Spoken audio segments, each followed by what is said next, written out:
Et bienvenue pour un nouvel épisode sur KineoWeb.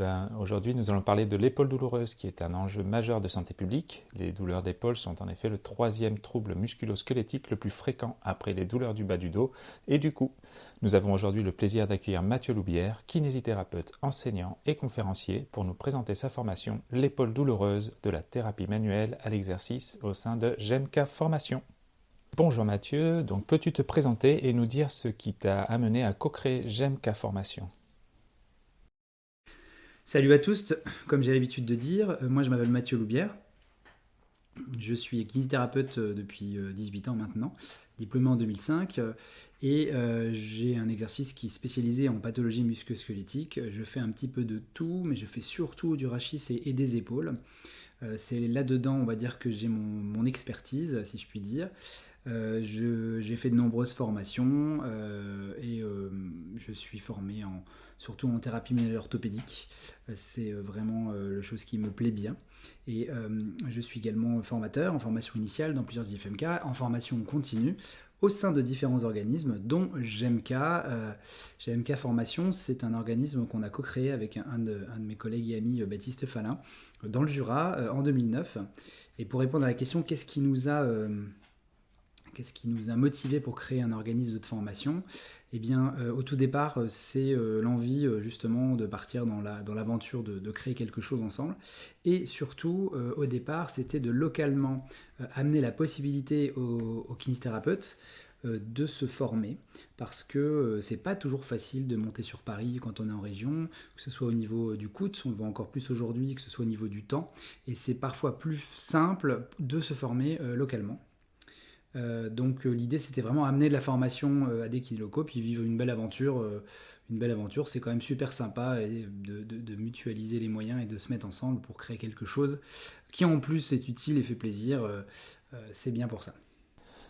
L'épaule douloureuse est un enjeu majeur de santé publique. Comment peut-on limiter son occurrence? Alors je partage assez l'idée que l'épaule douloureuse c'est un enjeu de santé publique. Quand on regarde le Global Burden Disease, c'était une étude sur plusieurs années qui est sur les pathologies qui touchent la population. Dans les pathologies musculo-squelettiques, les douleurs d'épaule apparaissent en deuxième, troisième position. C'est quelque chose de très important qu'on retrouve beaucoup. Et à la question qu'est-ce qu'on peut faire en prévention, c'est assez difficile de répondre à cette question. Euh, je dirais que la meilleure façon de se prémunir des douleurs d'épaule, c'est de rester actif. Une des choses les plus importantes, d'avoir une activité physique et de respecter les temps de repos. Et pour tout ce qui est préventif en termes d'ergonomie, évidemment, si vous avez besoin d'avoir des postures maintenues dans le temps, les bras en l'air très haut, ou des gestes répétés, c'est quand même pas mal de se ménager des temps de repos ou de faire en sorte que l'activité qui vous est demandée au travail soit compatible avec vos capacités physiques. Je ne crois pas qu'il y ait une activité qui soit plus dangereuse qu'une autre. Par contre, il faut que le physique puisse suivre et pour ça, il faut que vous puissiez être suffisamment équipé, suffisamment entraîné pour résister à ça. Donc en termes de prévention, qu'est-ce qu'on peut faire? Rester actif, essayer de faire les choses de façon mesurée, progressive et s'écouter aussi. Hein. Il y a des moments où on a besoin de se reposer, il y a des moments où on peut travailler. Donc ce sont des choses qui sont, je pense, le mieux pour prévenir l'arrivée de ces douleurs d'épaule. L'approche chirurgicale des douleurs de l'épaule était très en vogue à une époque. Qu'en est-il aujourd'hui? Alors moi je pense que la chirurgie est quand même moins pratiquée sur la coiffe pour plusieurs raisons. La première raison, c'est que on a pu montrer que lorsqu'on suivait les gens, même sur du moyen long terme, hein, jusqu'à 10 ans, que la chirurgie et la kinésithérapie avaient à peu près les mêmes résultats en termes de qualité de vie, en termes de fonction. Il y a peut-être un cas où ça n'est pas encore sûr, c'est dans le cas des ruptures traumatiques. Si vous avez une rupture traumatique, vous êtes jeune et ou sportif, et bien dans ce cas-là, c'est plutôt intéressant de se faire opérer, il semblerait. Mais dans les autres cas, étant donné qu'on a le même résultat avec la kinésithérapie, la question se pose. La deuxième raison, c'est que je crois que de plus en plus, les chirurgiens, avant d'opérer, demandent aux patients de faire de la rééducation bien conduite, c'est-à-dire avec des exercices actifs durant un certain temps, minimum 3 mois. Et on se rend compte qu'en faisant ça, la plupart des patients sont quand même améliorés par la rééducation. Et puis, il y a quelques études assez intéressantes. De mémoire, je crois que c'est l'étude de Bird, qui sont des études qui ont été faites avec des placebos d'opération. On endort les gens, on leur fait juste deux petits pics sur l'épaule et ensuite on les réveille. Et dans un autre groupe, on les opère réellement, on réalise le geste technique et on se rend compte que les résultats sont à peu près similaires, ce qui fait dire à certains auteurs que peut-être que la chirurgie, c'est au final l'ultime placebo. Alors évidemment, je suis un kiné, donc je vends de la rééducation. Si j'étais chirurgien, peut-être que je citerais d'autres études. Peux-tu nous présenter quels sont les objectifs de la formation épaule douloureuse de la thérapie manuelle à l'exercice? Alors cette formation que j'organise, qui est construite en fait sur 2 jours avec un pré-learning et un post-learning, elle a plusieurs objectifs évidemment. Le premier objectif de toutes les formations, c'est de permettre aux participants d'acquérir de nouvelles compétences, que ce soit sur le plan théorique et pratique. J'essaie de proposer des mises à jour justement des connaissances qui me paraissent primordiales. Ensuite, moi j'ai à cœur de faire toucher du doigt qu'il y a en gros 2 grandes façons de pratiquer en musculo-squelettique. Soit on s'approche sur ce qu'on appelle la modification de symptômes, c'est-à-dire qu'on va prendre un symptôme, on va chercher à le changer.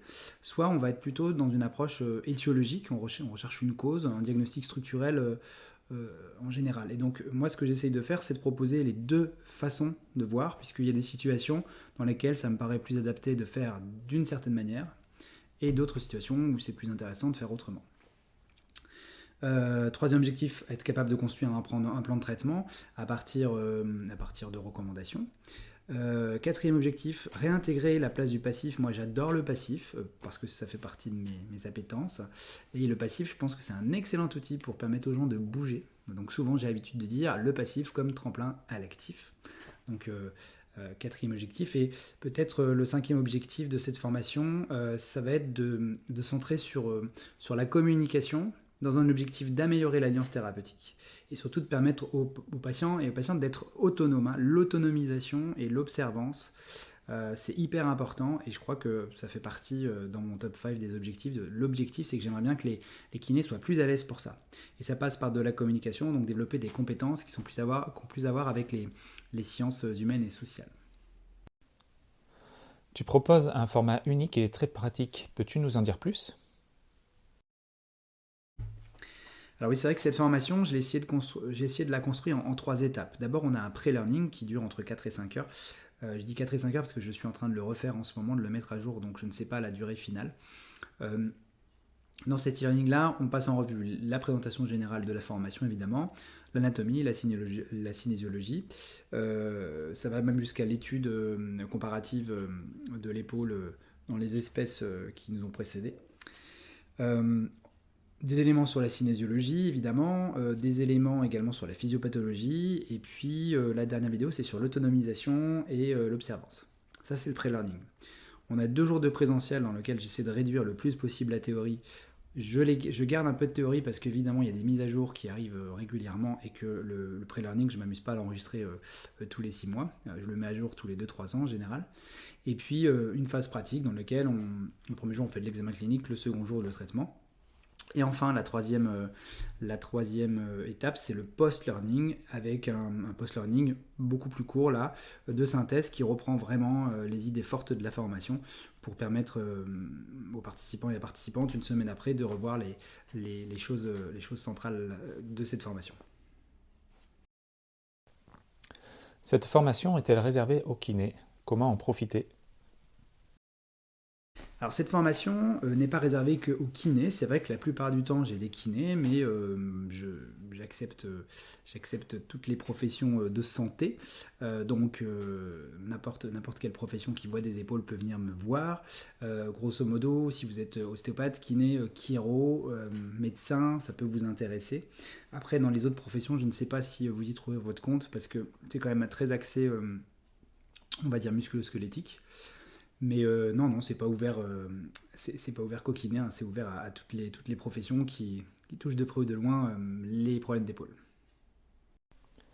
Comment vois-tu l'évolution du métier de kinésithérapeute dans les années à venir?